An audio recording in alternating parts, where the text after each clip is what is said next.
The Cavalcade of America, presented by DuPont.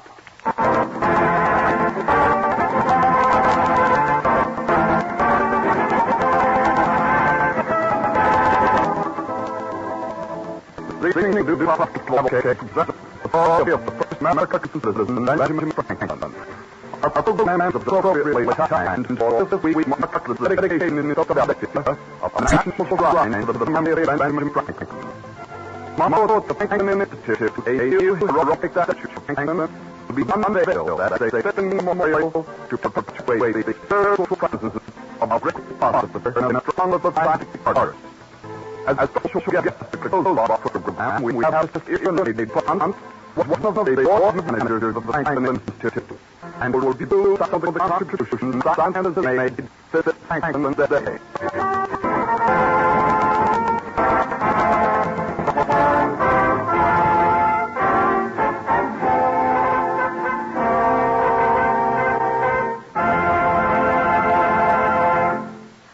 As an overture, Don Voorhees and the DuPont Cavalcade Orchestra play I Live the Life I Love from one of the mask and wig productions of the University of Pennsylvania.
The DuPont Cavalcade moves forward.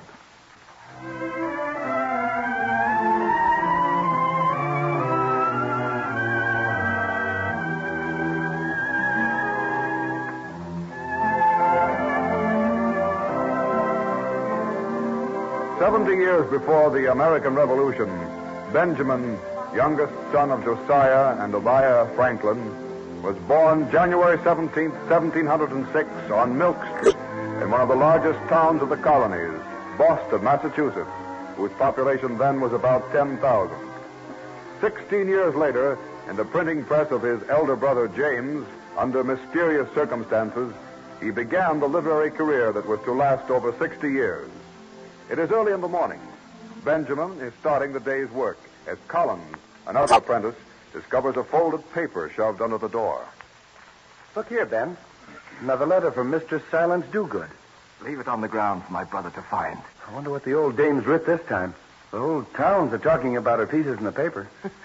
Wait until they read this one. It'll give those empty heads in Harvard a good rattling. How do you know, Ben? Have you read it already? As a matter of fact, Collins, I wrote it myself. In a disguised hand. Why, Ben. Yeah. Oh, another missive from our Mistress Silence Dogood. Well, read it, James. I'm agog with curiosity to see what she'll scold about next. Yes, so am I. I'm afraid I'll laugh out loud. Strange. Go about your work, boys. Yes, This is not for young ears. Hearken to this. She's writing of people who send their sons to Harvard. She says, most of them consulted their own purses instead of their children's capacities. Most part of those who were traveling thither were little better than blockheads and dunces. Well, she's at it again. Unusual. Have you any suspicion who she may be, James? Well, some say she's a disgruntled spinster, and others that she's the widow of a minister with a young son in Harvard. I've published 2 appeals to her to reveal herself, but... Benjamin, where is that paper with the last advertisement for Mistress Dogood? She was here this morning, was she not, Collins? What? She was here? In fact, brother, she is still here. What impudent nonsense are you talking? I say that Silence Dogood is hiding in this room. Well, where is she? Behind my leather apron. What? Why, you young rascal! In fact, my worthy brother, Mr. Silence Dogood is none other than myself, Benjamin Franklin. What? Whose articles and witty comments you have published and praised. It's quite true, Mr. Franklin. Benjamin wrote them himself in a disguised hand. Why, look out there. Where's my stick? Look out there. Take that off, you young good-for-nothing ambassador. Stealing my time. Distracting your work. Thinking yourself the high young cockalorum, are you? There, and there, and there. That will teach you a lesson. You beat me all you want now, James. But someday I'll run away from here. I'll have myself a newspaper of my own that everyone will want to read.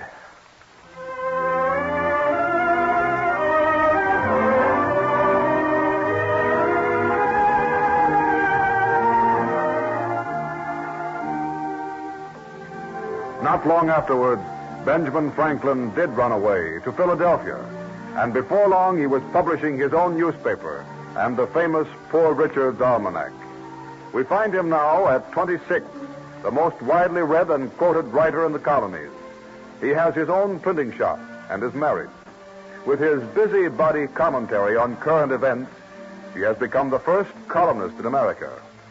Still wearing his red flannel shirt and leather apron, he trundles his paper through Market Street in a wheelbarrow to his little shop, where we find his young wife, Deborah, stitching bindings and tending counter.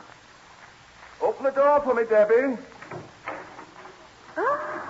Oh, how you do look, Benjamin, carting that paper through the street on a wheelbarrow like a common apprentice. It's a very good example. Brings attention to my industry and pleases the merchants and good folk who buy my paper. You never did have a care to your looks. Well, do I remember the first time I ever saw you, walking along the street with 2 great sticks of bread poked out of your pockets. Little did you think when you laughed at me then that I was going to be the town's most successful printer and journalist. Hey, Debbie. You've proved to everyone what you could make of yourself, Ben. Even your own family. That brother James of yours who beat you so and drove you to run away from Boston. Really? I owe James a great deal. I often fancy his harsh and tyrannical treatment was the means of impressing me with that aversion to arbitrary power that has stuck to me. Come in. Oh, William. Good day to you, Master Coleman. Good day to you both. Come in, William. What's the news with you? I stopped by to go with you to the Junto. And I've just finished reading your almanac, Ben. Oh? Everyone is laughing at its humor and praising your good sense. I particularly like this saying, early to bed and early to rise makes a man healthy, wealthy, and wise. Aye, and he himself never gets more than 6 hours sleep, Mr. Coleman. Truly, Mistress Franklin? Remember, Debbie, keep your eyes wide open before marriage and half shut afterwards. Oh, be still, Pappy. Leave poor Richard out of it. But he did say there are 3 faithful friends, an old wife, an old dog, and ready money. And he has neither dog nor ready money, and neither am I old. If I could write just for my readers instead of my wife. She takes them all to herself, poor Debbie. Now, who may this be? Come in. Oh, Good day to you, sir. A good day to you. My name is Frank Pierce. I've traveled up from the Carolinas to see Benjamin Franklin, publisher of the Gazette and of Poor Richard's Almanac. Why, he's the young man in the leather apron who let you in. This young man, the famous Mr. Franklin? I'm glad to welcome you, sir. This is my friend, Mr. William Coleman. How do you do, Mr. Pierce? And my wife, Mr. Deborah Franklin. How do you do, Mrs. sir? Franklin? You say you have heard of Poor Richard in the Carolina colony? Oh, yes, indeed, sir. People say today there are 2 books you may find in every man's family. The Bible and Poor Richard's Almanac. Well, I know Richard by heart myself. He's my daily guide. A penny saved is a penny earned. When thieves fall out, honest men get their due. 3 moves as bad as the fire. Necessity never made a good bargain. There, you see, sir, they're well known to me. Oh. And also, you said, if you would have your business done, go. If not, send. And that is why I've come to see you myself. And rightly so. Well, what may I do for you, my friend? Well, we have very few printing presses in our colony south. I've heard that you, sir, have invented your own matrix, that you carve your own woodcuts and even mix your own inks. Well, I would learn from you something of our craft. You see, I want to establish my own printing shop as soon as I have the means. Perhaps I may be able to help you do that. We should all help one another. My friend here helped me to get me my first start. Mankind is all one family after all, and goodwill should prevail. If I help you, you in turn may help the next one, and so on in an endless chain of friendly kindness and aid. I don't like to hurry you, Ben, but we're due at the junto. Oh. The junto, Mr. Pierce, is composed of young men like ourselves, mostly leather aprons, and no fuss of feathers. We meet each Friday for mutual entertainment and counsel. Tonight, I believe I have something of importance to present for discussion. Aye, Ben. Every night you have something of importance to present. Truly, Master Pierce, his is the finest mind in the colonies.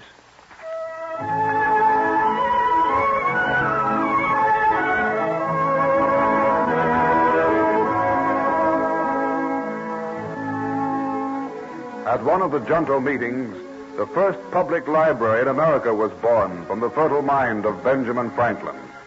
Through his energy and genius came the first organized volunteer fire department, the first police system, the first move toward paved and lighted city streets, the first city hospital, the University of Pennsylvania, and the American Philosophical Society. At the age of 42, Franklin had worked hard, saved his money, and sold out his business, all that he might be able to retire and pursue his scientific studies and experiments. We find him now at the beautiful home he had built for his family out on the banks of the Delaware River.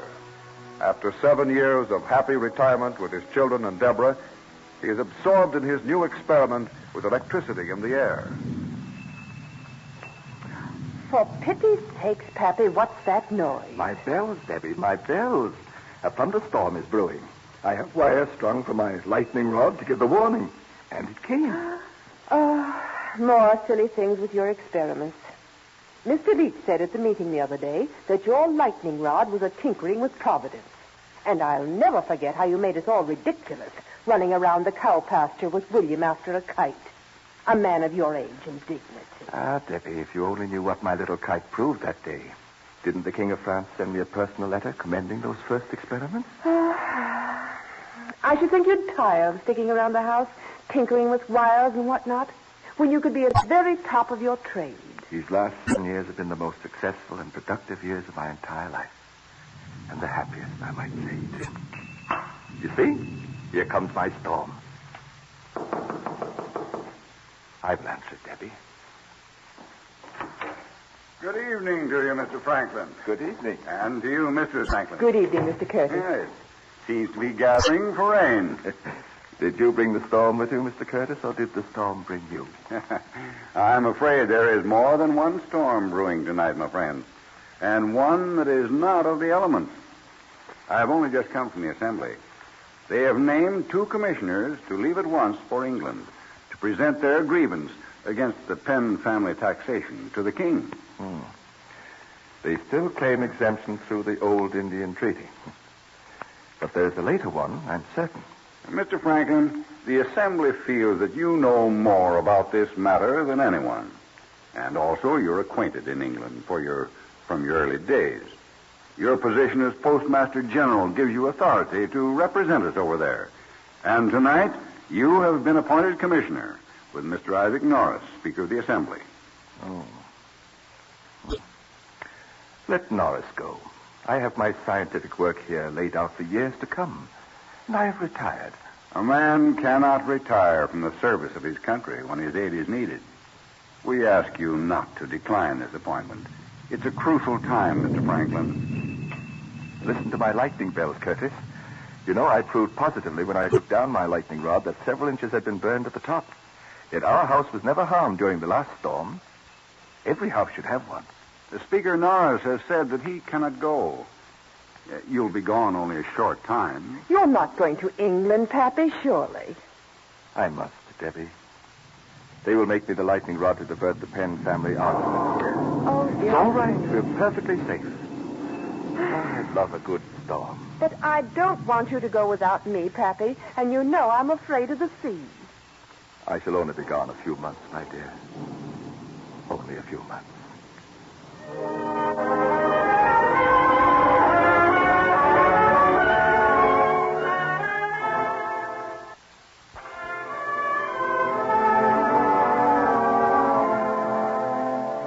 The few months became 10 years and a half.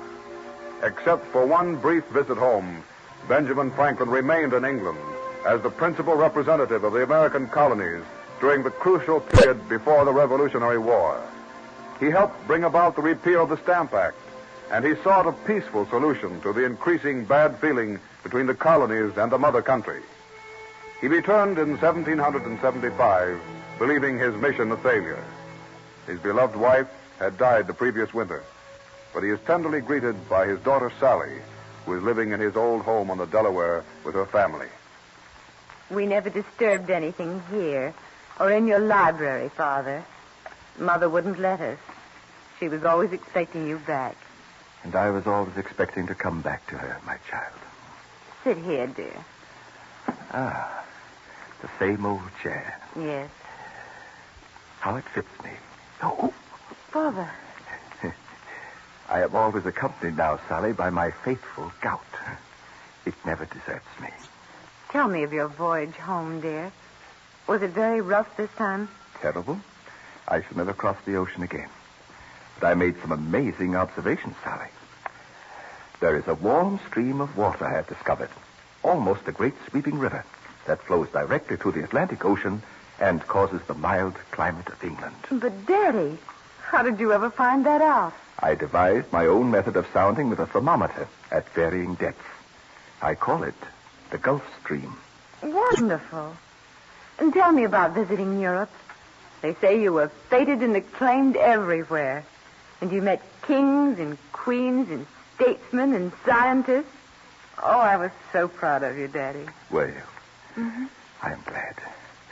You know, they're using my lightning rod now on Buckingham Palace and the Queen's Palace and on the Ducal Palace in Venice, besides many, many more all over Europe. They call me the Thunder Master. The Thunder Master. And how Mother used to scold about your little bells. She was very patient with my tinkering about the house. But it all came to good use, Sally. Now I have been elected to the Royal Society of London, and the Royal Academy in Paris, and the Society of Experimental Science in Leiden. That little string of my kite has led me a long flight. Well, Father, it's right that they should all honor you. They were all very nice to me. Who's that? Oh, just the children, Father. Go and play at the end of the garden, children. Don't stop them, my dear. I enjoy hearing my grandchildren's voices. What was that song they were singing? Something that started in Boston after the Tea Party. Everyone is singing it now. Since Lexington and Concord more than ever. A message for Mr. Franklin. Whoever that may be, I won't let you be disturbed, Father. My father is resting, sir. He only returned yesterday from a long voyage from England. I'm to deliver this to him at once, Mrs. Bates. Bring me the message, Sally. As you wish, Daddy. Here. Thank you. Oh, it looks important. What do they want of you, Daddy? Oh, yes. Ah, yes. This is imperative, my dear. I have been chosen as one of Pennsylvania's 5 delegates to the Continental Congress. They are organizing for war against England. But you're too old, Father. Old and probably good for nothing. But as the storekeepers say of their remnants of cloth, I am but a fag end, and you may have me for what you please. Oh, my old friend Colonel Washington has been named Commander-in-Chief of the Army. I cannot refuse to give my services at his command.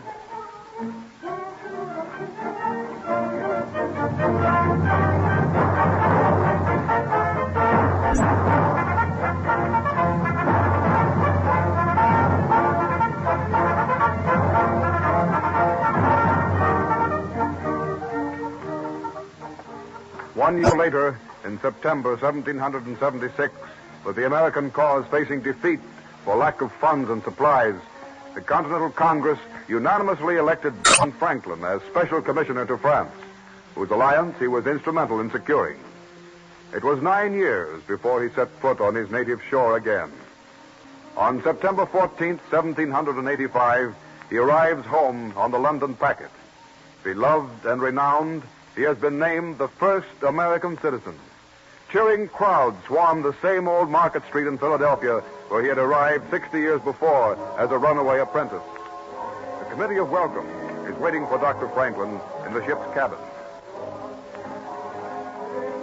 He did more to win the war than any one man. Oh, what about Washington? And where, I ask you, sir, would Washington and the rest of us have been if Dr. Franklin hadn't persuaded King Louis to the smart tune of 26 million francs? Quiet, here he comes. Welcome, thrice welcome, Dr. Franklin, to your native land again. God be praised and thanked for all mercy. Are you satisfied with the peace terms, Doctor? There never was a good war or a bad peace. What kind of a voyage did you have this time, sir? Dreadful? Dreadful. I was in my cabin most of the time, writing on a new paper, the cause and cure of smoky chimneys. Doctor, we are electing you chairman of the Philadelphia Common Council, and you will undoubtedly be chosen later for the highest office in the state. Yes.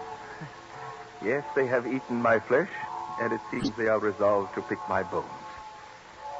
Perhaps you would all like to hear my epitaph. Oh, I'm sure you have many years before you, Doctor. I amused myself by writing it. I seem to have intruded myself into the company of posterity when I ought to have been abed and asleep.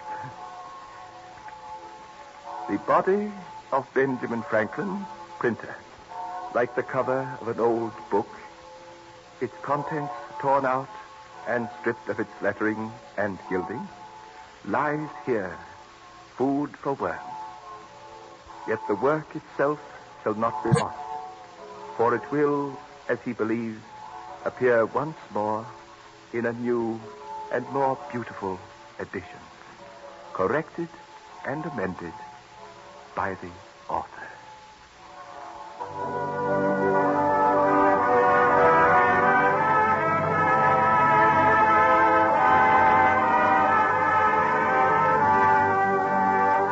Benjamin Franklin never realized his ambition to retire from active public life. After his return, he served Pennsylvania as chief executive of the state, filling that office on 3 occasions, and taking active part in the Constitutional Convention of 1787 in Philadelphia.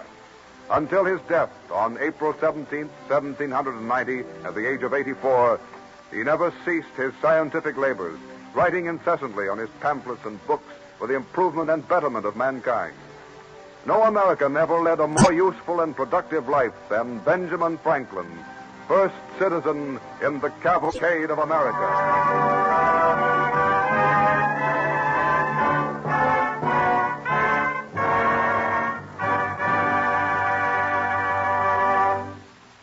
When Benjamin Franklin was in France, he often visited the laboratory of the famous French scientist Lavoisier. where a young man named Eleuthère Irénée DuPont was working. Later, this young man emigrated to America, and in 1802 he established the DuPont Company on the banks of the Brandywine Creek in Delaware. Tonight, one of his great-grandsons is with us in the studio, Mr. Irénée DuPont, vice chairman of the DuPont Company's board of directors, who continues the association between the names Franklin and DuPont through his service on the board of managers of the Franklin Institute, Philadelphia, which this week is dedicating a national shrine to Franklin's memory. Mr. DuPont, if Benjamin Franklin, as he suggested in his own epitaph, were to return today, what accomplishments of DuPont chemical research do you think would interest him most? Benjamin Franklin was very much interested in agriculture. He carried on experiments in improving the productiveness of his farm near Burlington, New Jersey, especially by means of crop rotation and liming the soil. Franklin would be astonished at the present great production of chemical fertilizers, the more so because no one of his time dreamed that nitrogenous fertilizers could be made from such raw materials as air and water. It would amaze him to visit the DuPont plant at Bell, West Virginia, where this complicated process is carried on at pressures as high as 13,000 pounds per square inch. And he'd be pleased that products so valuable to agriculture can be produced by this chemical route at a lower price than by any other. Mr. DuPont, what other chemical discoveries would Franklin regard as important contributions to better living? I think the observant Franklin would be astonished at the low cost of modern coal tar dyes, and equally astonished at their brilliancy and fastness, or ability to resist fading. 25 years ago, America was almost entirely dependent on Europe for dyestuffs.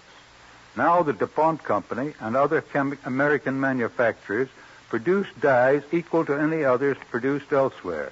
And the dyestuffs industry has given us other things besides dyes, hasn't it, Mr. DuPont? Yes, indeed.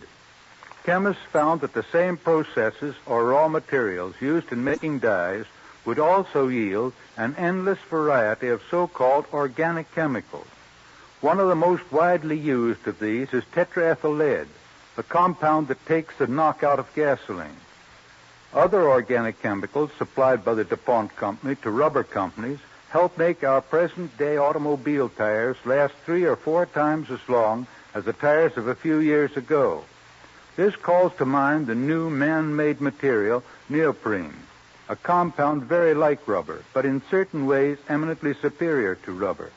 All natural rubber comes from tropical countries thousands of miles away, but neoprene is produced by DuPont chemists from coal, limestone, and salt, a great advantage to this country should our supply of natural rubber ever be cut off. A somewhat similar case is camphor, essential to the plastics industry. This material was formerly imported from the Orient, where it was obtained from camphor trees. Today, DuPont produces camphor from southern pine trees at a price that frees us from the threat of foreign control. Mr. DuPont, it's easy to see that chemistry has come a long way since Franklin's time. What do you see for the future? No one can tell just what new developments will emerge from research laboratories. In Franklin's time, progress was slow, for even such a genius as he worked largely alone and had very limited facilities. Today, research chemists work in cooperating groups in well-equipped laboratories and have available the accumulated knowledge of those who have preceded them. Though we cannot predict the specific results of their labors, it's certain that we have only begun to uncover the possibilities. The most important point is that all these new industries, born of chemical research, provide jobs for thousands of people and produce an endless stream of new and better products for our comfort and convenience. Thank you, Mr. DuPont. The facts you've brought out throw new light on the work that the DuPont Company is carrying forward to create better things for better living through chemistry. Child Welfare, a story of the growth of an organization in this country devoted to improving methods of caring for children and understanding juvenile problems, will be the subject of our broadcast when next week at the same time, DuPont again presents the Cavalcade of America. This is the Columbia Broadcasting System.